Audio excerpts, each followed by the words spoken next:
Morocco में आए भूकंप से प्रभावित लोगों के प्रति मैं अपनी हार्दिक संवेदना प्रकट करना चाहता हूं। हम प्रार्थना करते हैं कि सभी इंजर्ड लोग शीघ्र स्वस्थ हो।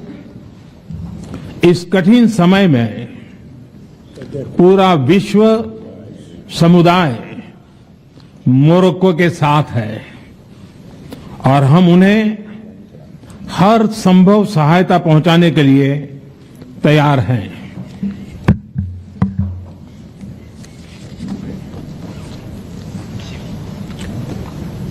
योर हाइनेसेस, एक्सेलेंसीज, G20 के प्रेसिडेंट के तौर पर भारत आप सभी का हार्दिक स्वागत करता है।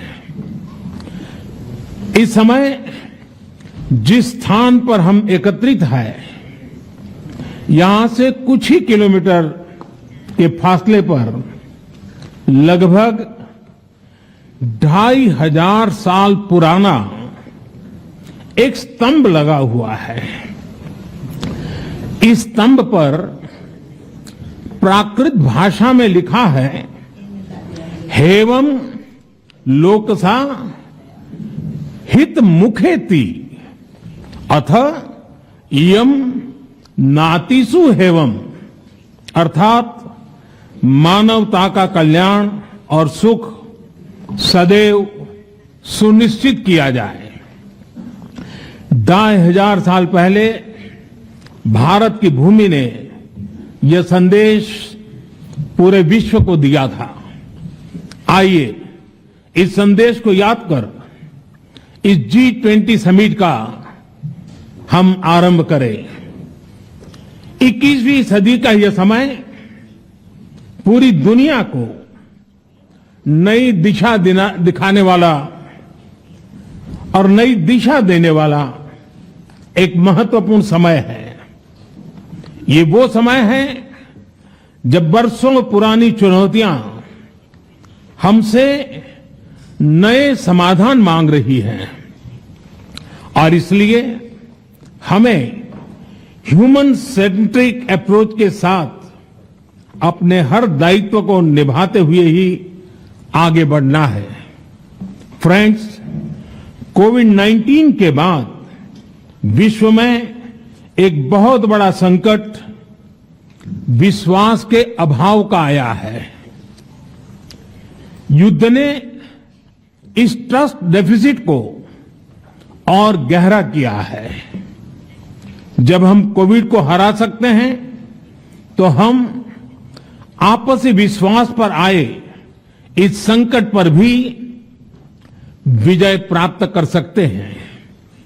आज G20 के प्रेसिडेंट के तौर पर भारत पूरी दुनिया का आह्वान करता है कि हम मिलकर सबसे पहले इस ग्लोबल ट्रस्ट डेफिसिट को एक विश्वास, एक भरोसे में बदलें।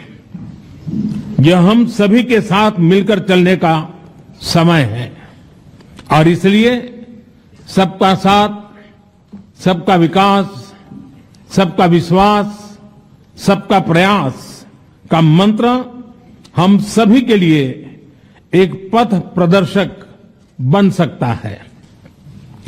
वैश्विक अर्थव्यवस्था में उथल-पुथल हो, नॉर्थ और साउथ का डिवाइड हो, ईस्ट और वेस्ट की दूरी हो, फूड, फ्यूल और फर्टिलाइजर का मैनेजमेंट हो, टेररिज्म और साइबर सिक्योरिटी हो, हेल्थ, एनर्जी और वाटर सिक्योरिटी हो, वर्तमान के साथ ही आने वाली पीढ़ियों के लिए हमें इन चुनौतियों के ठोस समाधान की तरफ बढ़ना ही होगा।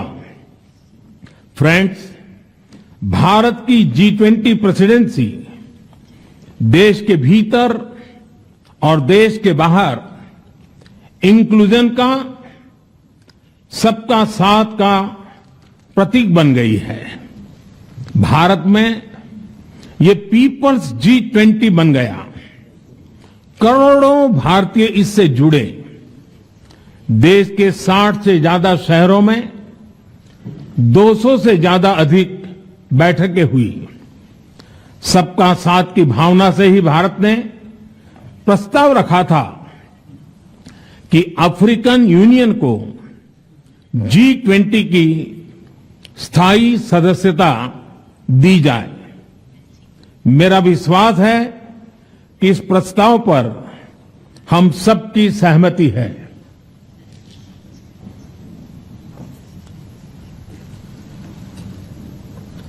आप सबकी सहमति से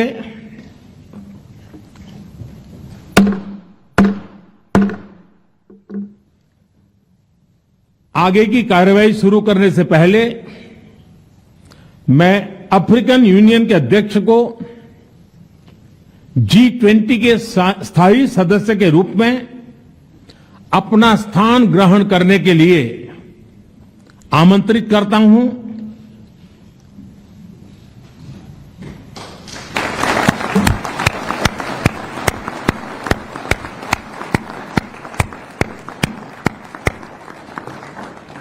एक्सेलेंसी,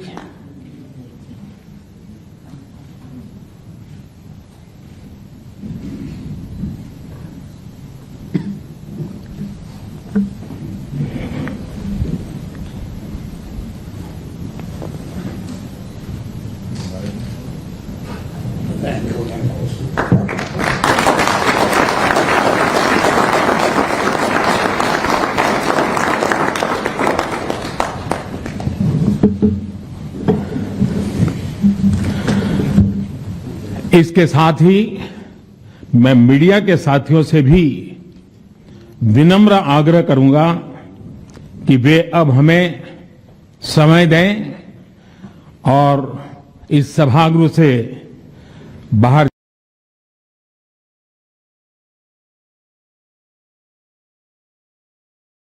उन्होंने इस भाषण में और अध्यक्षता की यहां पर जो शुरुआत हुई, समिट की शुरुआत हुई, उसके दौरान उन्होंने कम शब्दों में कई सारी चीजों को यहां पर एड्रेस किया और बताया कि जिस तरह कोरोना को हराना आसान था जब हम साथ मिल गए थे, उसी तरह तमाम देशों में कई सारी परेशानियां हैं जिनको हराना अभी भी बाकी है। मेरे साथ ज्यादा जानकारी के साथ खजान जुड़े हुए हैं मेरे सहयोगी न्यूज रूम से। वो हमें बताएंगे कि यहाँ पर लगातार आपने देखा खजान की जो पीएम है उन्होंने एक ही लाइन में कई सारी बातें की। उन्होंने मोरक्को की बात की, कोरोना की बात की और तमाम ऐसी चीजों की बात की जिस पर बात करना अब जरूरी है क्योंकि G20 कई बार हो रहे हैं। और कल जब हमने एक राजदूत से बात की थी तब उन्होंने एक चीज कही थी कि जो G20 समिट होता है इसका असर बहुत ज्यादा नजर आता है और कई बार इसका असर नजर आया। जो ग्राफ है, चाहे वो पॉवर्टी का हो या तमाम चीजों का ग्राफ हो, वो सुधरता नजर आता है। तो यानी ये जो G20 है जब ये होगा तो ना सिर्फ भारत के लिए बल्कि विश्व के लिए भी जो ग्राफ है वो सुधरता हुआ नजर आएगा।